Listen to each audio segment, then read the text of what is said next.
Assalamualaikum warahmatullahi wabarakatuh. Saya Fitur Venes. Saya dari program studi Ekonomi Syariah, jurusan Syariah dan Ekonomi Islam. Nah, di sini saya akan menjelaskan sedikit materi tentang jenis-jenis penelitian. Nah, dalam jenis-jenis penelitian ini terdapat beberapa teori, yakni ada eksperimen, studi kasus, etnografi, terus fenomenologi, dan grounded theory. Baiklah, yang pertama saya akan menjelaskan tentang eksperimen. Nah, jadi eksperimen ini adalah jenis penelitian yang melibatkan manipulasi variabel independen untuk mengamati efeknya terhadap variabel dependen. Nah, dengan tujuan menentukan sebab akibat. Biasanya itu eksperimen dilakukan di bawah kondisi yang terkendali untuk mengukur dampak perubahan variabel tertentu. Nah, jadi hasil eksperimen ini membantu dalam menarik kesimpulan tentang hubungan sebab akibat antara variabel yang diteliti. Terus, studi kasus. Nah, jadi studi kasus ini adalah jenis penelitian yang mendalam dan terperinci terhadap satu subjek atau dalam kelompok tertentu. Nah, jadi penelitian ini bertujuan untuk memahami konteks spesifik. Nah, dalam mendapatkan wawasan yang kaya dan mendokumentasikan secara detail tentang subjek tersebut. Nah, jadi studi kasus ini sering digunakan ketika peneliti ingin menyelidiki situasi yang kompleks seperti permasalahan unik, perkembangan historis, ataupun kasus-kasus yang langka untuk mendapatkan pemahaman mendalam tentang fenomena tersebut. Nah, terus etnografi. Nah, jadi etnografi ini adalah jenis penelitian yang melibatkan observasi mendalam dan partisipasi peneliti dalam kehidupan sehari-hari. Nah, subjek yang teliti itu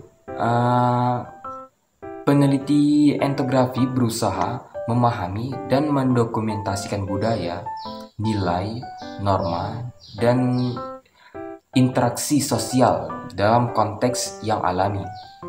Gitu. Jadi dalam metode ini melibatkan imersi yang intensif dalam lingkungan subjek. Nah, seringkali dengan cara hidup bersama atau dekat dengan mereka gitu. Jadi etnografi ini bertujuan untuk menangkap pandangan dalam dunia subjek dan menghasilkan deskripsi dalam deskripsi yang mendalam gitu tentang konteks sosial yang dinamis. Nah, terus ada fenomenologi. Dalam fenomenologi ini adalah jenis penelitian yang menekankan pemahaman tentang pengalaman langsung secara individu terhadap suatu fenomena. Nah, jadi dalam penelitian fenomenologis ini, peneliti berusaha untuk memahami esensi atau makna yang melekat pada pengalaman subjek tanpa memberikan interpretasi atau pengaruh teori sebelumnya gitu. Tujuannya apa gitu? Jadi tujuannya adalah untuk menjelajahi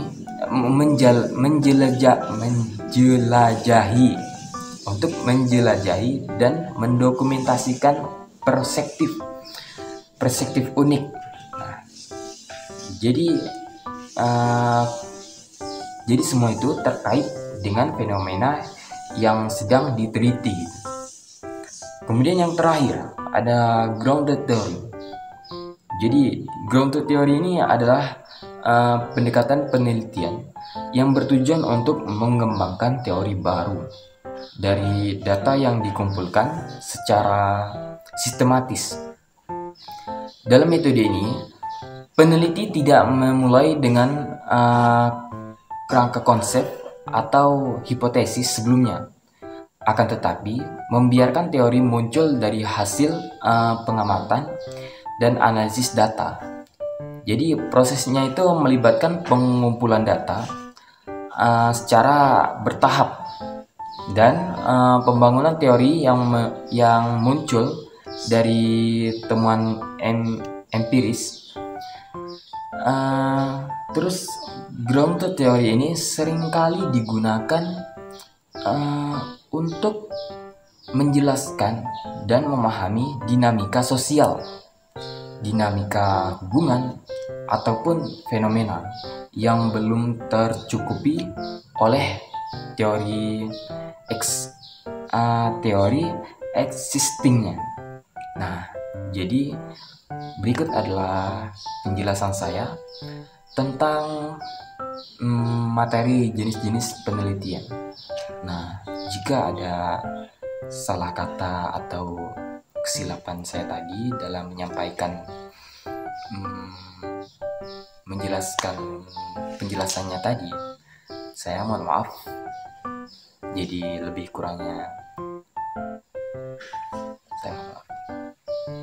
Oke, saya akhiri. Assalamualaikum warahmatullahi wabarakatuh.